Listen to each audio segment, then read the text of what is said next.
Assalamu alaikum. I wanted to come on here and do a video on hardship, and I felt like it was a perfect time to do this video because in the winter people do struggle, especially people that I've known in my personal life.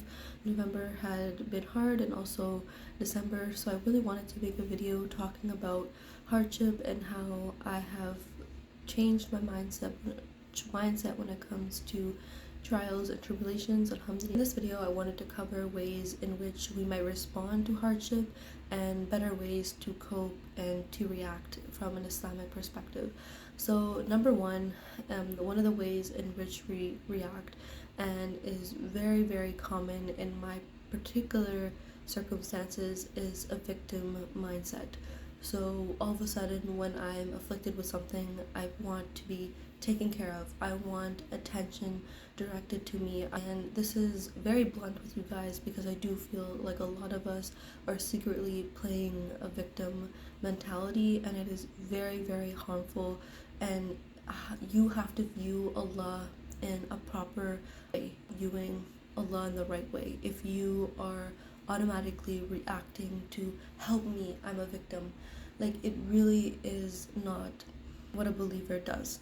And this is literally backed by a saying. I don't know if it's in the I'm sorry if it's Quran or Hadith, about when you are afflicted with a hardship, your initial reaction, or this is a concept in Islam, but your initial reaction is to be grateful to Allah, right? That first instinct, that first touch of hardship is telling you a lot about how you view Allah, how you want to be, forgiven. It's talking about a lot about yourself. It's an insight into the heart when you are inflicted with something, and how you react says a lot about where you stand. The thing about the victim mentality here is ungratefulness, and that's the danger point.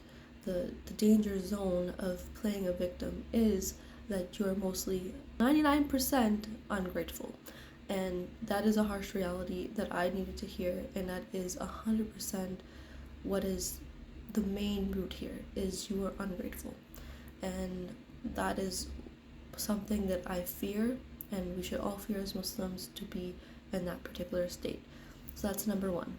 Number two is isolation. When we're going through a hardship, one of the things that we innately do is to isolate. And this is something that I've learned the hard way, is I no longer isolate. I am still flexible and available. This is something that I want to hold myself, and I'm very strict on with myself, is that I will not shut any of my friends down anymore. One time, we often do this, maybe, but one time I was mad at the world, and I decided to block every single person.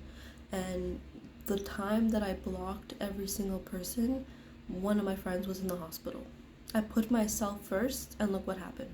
Well, because I hate the world. I will never ever be unavailable again. No matter if if I'm in the worst physical state, I will never shut people out. I will want to be open for support of other people. I still want to I'm gonna try to put myself, bite my tongue, or bite whatever nafs, or whatever emotion comes up, and be like, okay, I'm still in service of others. It's that attitude that change is from the I to that we can do something together. Okay, I cannot cure somebody's physical ailments, but the psychological help of a friend goes way more. We just have to learn to shut down our selfish mentalities. The third thing that occurs in my life is I am dramatic. Okay, this falls into that victim mindset and falls within the second point of blocking everyone and all that.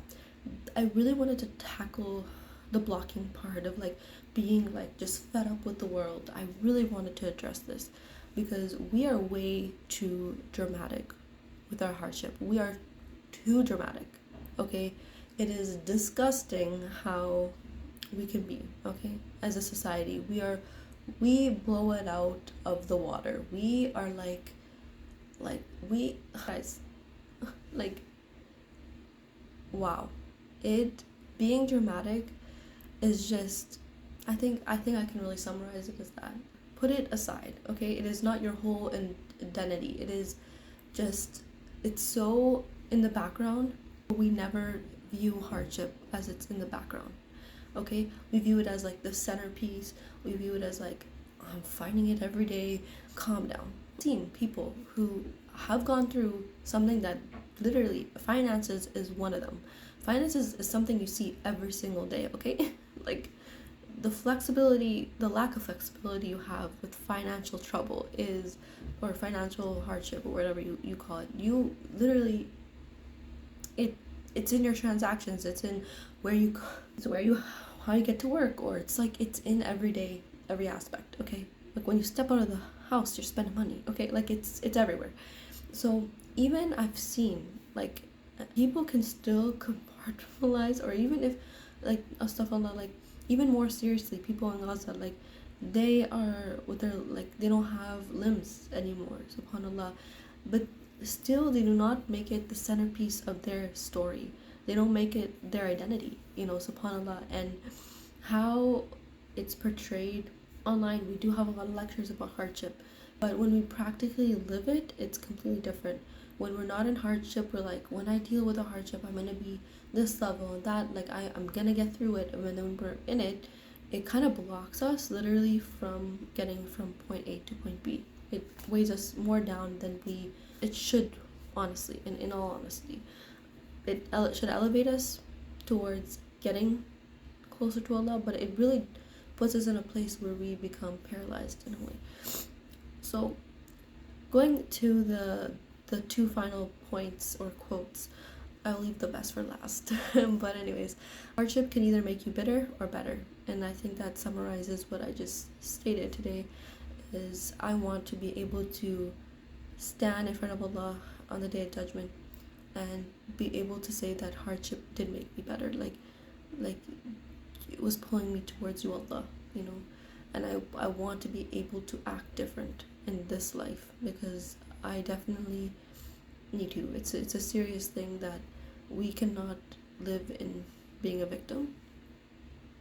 And it's in our subconscious. If you didn't get attention as a child, then all you want is attention, and that's literally my weakness, is wanting to fall. It's like, oh, pick me up. But no, that's the thing about being a believer, is that Allah picks you up through your dedication to Allah. That's what you think of Him, and honestly, it has to do with the power of your mind and the deen. Like, it's you to change your trajectory through Allah's mercy. Number 2, which is the best for last, is behave in your belief. You behave in your belief, okay? And how are you behaving? It's a direct correlation in your belief. If we have this truth, if we have this belief, our actions, okay, it can be like, no. Yeah, that's my video about hardship. So inshallah, I will be doing a part 2 to this video coming up soon, talking about what tests are and some quality and traits, or like defining like in tests and trials. I have that video on my notepad, and I'm going to be doing it soon inshallah. Assalamu alaikum wa rahmatullahi wa barakatuh.